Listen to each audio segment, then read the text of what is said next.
বন্ধুরা, ভারতীয় দল নিউজিল্যান্ডকে হারিয়ে সেমিফাইনালে জায়গা করে নিয়েছে। টিম ইন্ডিয়ার ঐতিহাসিক জয় দেখে পুরো হিন্দুস্তানের মানুষ খুশিতে আত্মহারা হয়ে যায়। তারপর পৃথিবী সেরা বিখ্যাত ক্রিকেট খেলোয়াড়রা ভারতীয় দলকে নিয়ে অবাক করা বয়ান দিয়েছেন। সচিন তেন্ডুলকর থেকে শুরু করে রিকি পন্টিং ও শোয়েব আখতার ভারতীয় দলকে তারিফ করে এমন কিছু বলল যেটি শোনার পর অবাক হয়ে গিয়েছে পুরো ক্রিকেট বিশ্ব।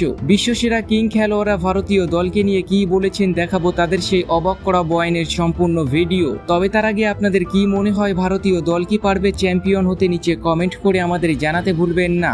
আজ নিউজিল্যান্ডের বিরুদ্ধে চ্যাম্পিয়ন ট্রফির মঞ্চে 12তম ম্যাচ খেলছে ভারতীয় দল। এই টুর্নামেন্টে দুর্দান্ত পারফরমেন্স করেছে টিম ইন্ডিয়া। এই দুই দল ইতিমধ্যে বাংলাদেশ ও পাকিস্তানকে হারিয়ে সেমিফাইনালে টিকিট পাকা করে ফেলেছে। প্রায় 6 দিন বিরতির পর মাঠে নেমেছে ভারত। আজকের ম্যাচের কথা বলতে গেলে আবারও টসে হেরেছেন ক্যাপ্টেন রোহিত শর্মা। নিউজিল্যান্ডের বিপক্ষে আজকের ম্যাচে প্রথমে ব্যাট করতে আসতে হলে ভারতীয় দলকে প্রথম থেকেই নিউজিল্যান্ড দলের ফাস্ট বোলাররা দারুণ ছন্দে ছিলেন। পাওয়ার প্লের ভিতরেই টপ অর্ডারে 3টি ব্যাটসম্যানের উইকেট হারিয়ে ফেলে তারা। শুরুতেই ম্যাট হেনরির বলে এলবিডব্লিউ আউট হয়ে প্যাভিলিয়নে ফেরেন শুভমান গিল। মাত্র 2 রান করে প্যাভিলিয়নে ফেরেন তিনি। 17 বলে 15 রান করে আউট হয়ে যান ক্যাপ্টেন রোহিত শর্মা। আজকের ম্যাচে বিরাট কোহলি 11 রানে নিজের উইকেট হারিয়ে ফেলেন। মাত্র 30 রানে 3টি উইকেট হারিয়ে ফেলেছিল ভারতীয় দল। তবে 3টি উইকেট হারানোর পর ভারতীয় দলের মিডল অর্ডারের ব্যাটসম্যান শ্রেয়স আয়ার ও আকসার প্যাটেল আজকের ম্যাচে অসাধারণ লড়াই করে গিয়েছিল। এই দুজন 136 বলে 98 রানের পার্টনারশিপ গড়ে।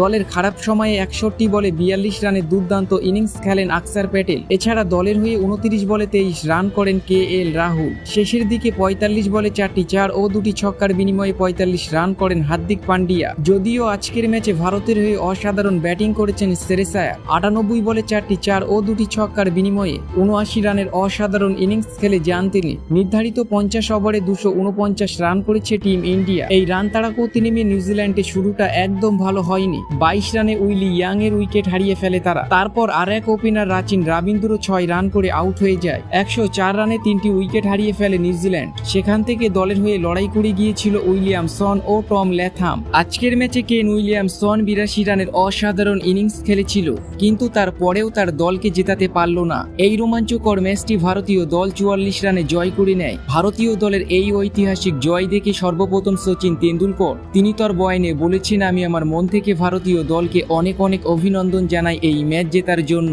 আমি অনেক বেশি খুশি হয়েছি কারণ ভারতীয় দল সেমিফাইনাল খেলার যোগ্যতা অর্জন করেছে। আমরা নিউজিল্যান্ডকে আরামসে হারিয়েছি। রোহিত শর্মাকে কেউ আটকাতে পারবে না চ্যাম্পিয়ন ট্রফি নিতে। ভারতীয় দলের সকল খেলোয়াড়রা দারুণ ফর্মে আছে এই সময়। অবশ্যই হার্দিক পান্ডিয়া ও বরুণ চক্রবর্তীকে তারিফ করতে হবে। আজকের ম্যাচে তারা খুব সুন্দর পারফরমেন্স করেছে। এই দুজন খেলোয়াড়ের জন্য ভারতীয় দল এই ম্যাচটি জয় করতে পেরেছে। তো বন্ধুরা, আপনাদের কেমন লাগলো সচিন তেন্ডুলকরের এই বয়ান? নিচে কমেন্ট করে আপনাদের মূল্যবান মতামত আমাদের জানাতে ভুলবেন না।